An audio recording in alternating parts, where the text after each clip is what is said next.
Hello guys, I'm going to be making another video because I saw another video from the same guy that I've just made a video about, this Squiblet.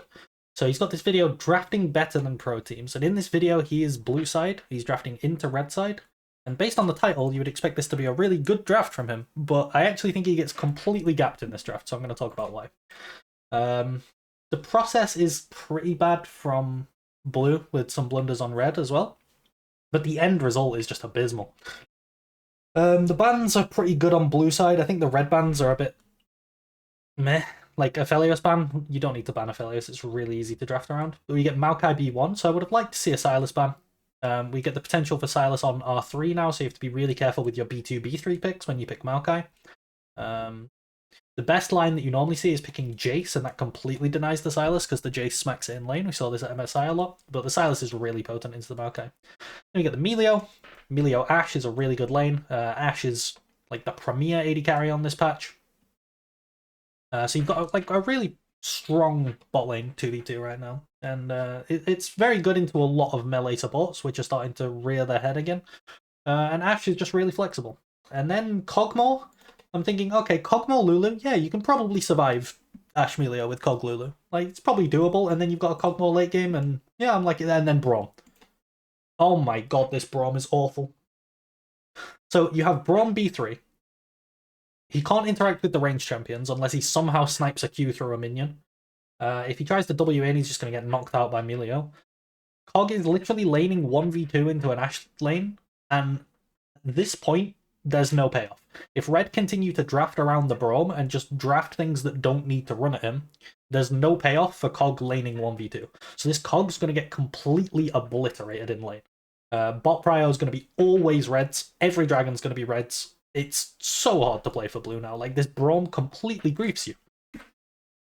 Red immediately picks something that runs into them on Jarvan, which is the biggest blunder for red side. I really don't like this Jarvan. You could pick pretty much anything else here and it would be better. But I mean, at least the saving grace for Jarvan is that he's not as one-dimensional as something like Hecarim.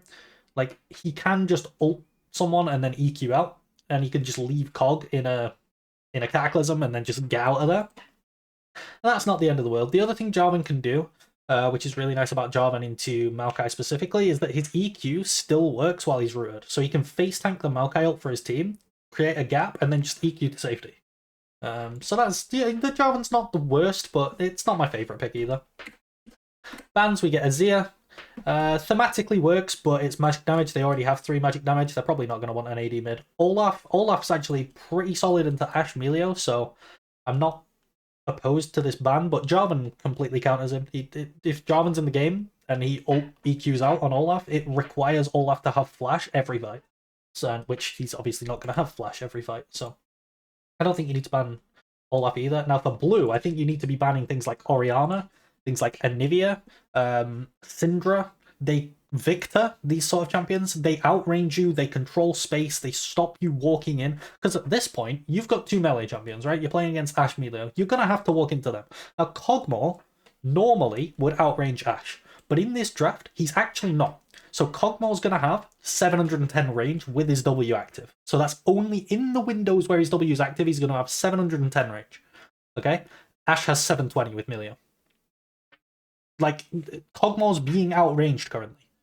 Normally, he's not, but with Melio in the game, he's being outranged, so blue still need to walk up with this draft.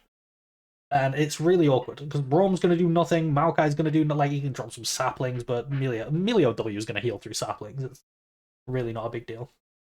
Then we get Gragas on 3. I would have liked to see this, Gragas on 4, sorry. I would have liked to see this flexed on 3, but I really like it here. It stays away from them, it keeps people away from you, it disrupts them, it controls space, you can throw barrels in the chokes and things like that. Like, kind of like what I was talking about with the Ori Ball or Syndra Balls or Anivia, all, like, controlling the space and making it impossible for blue to walk.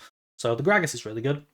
Obviously, the Gragas Q has, I believe, like 800 range, so massively outranging the Kog'Maw. The ult has 1000 range.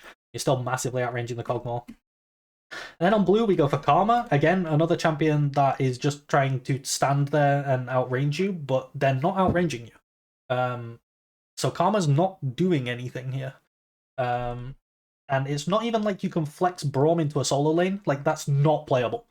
If it was, you could potentially put the Karma with the Cogmore to try and help him actually get through this lane into the Ashe Melio, but like then you've got Braum solo lane and you're getting completely fisted elsewhere, so that's not going to happen. So we're playing solo lane Karma, so this is top Karma into Gragas probably, which is a completely neutral lane, nothing's going to happen at all there. And then you go Trist mid. And blind Trist mid here, like you could just pick Ori and abuse it with the Jarvan. You could just pick Syndra. You could pick Anivia. Anivia lane is pretty rough for Anivia, but you get the point. We end up with Syndra. So Syndra's got 800 range Q. She's got 950 range W. Her max E range is 1300. So massively outranging them. She also outranges Tristana with her ult. Tristana at level 18 is, I believe, 661 or something like that. Syndra ult is 675. So she's outranging Tristana for the entire game. She can't ult Cogmore, but she can land every other spell on him without him autoing her. So yeah, like Gragas, Syndra, Ashe, they're all outranging everything from blue side, but blue have no way to close that gap either. And red have prio, so red are always going to be able to set up on objectives first. So what's going to happen is that red are going to push waves, they're going to start dragon, blue can't walk at them or they'll just die. Like, they can't get through the chokes because there's Gragas barrels in there, there's Syndra balls in there, they've got to get through an Ashe arrow. Even if they get anywhere remotely close, Jarvan can ult them in and EQ out. Milio's got knockback, like they're being outranged. It's ridiculously difficult for them to play.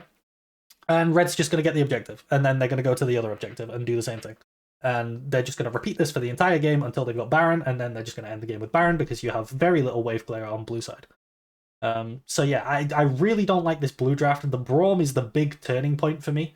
I think the Braum just completely loses the draft for blue. You don't want to pick Braum into double ranged lane. Like, you just don't ever want to do that. But yeah, this is an example of how a high range comp hard counters a disengage comp. That's essentially what we've got. We've got a disengage comp on blue, and we've got a high range comp on red. And there's not really much blue can do to interact with them. So yeah, thanks for watching. And I put in my description in my last video, but just so that you guys know, this is all in the interest of provoking discussion and getting people thinking. This is not at all meant to be flamed towards Squiblet.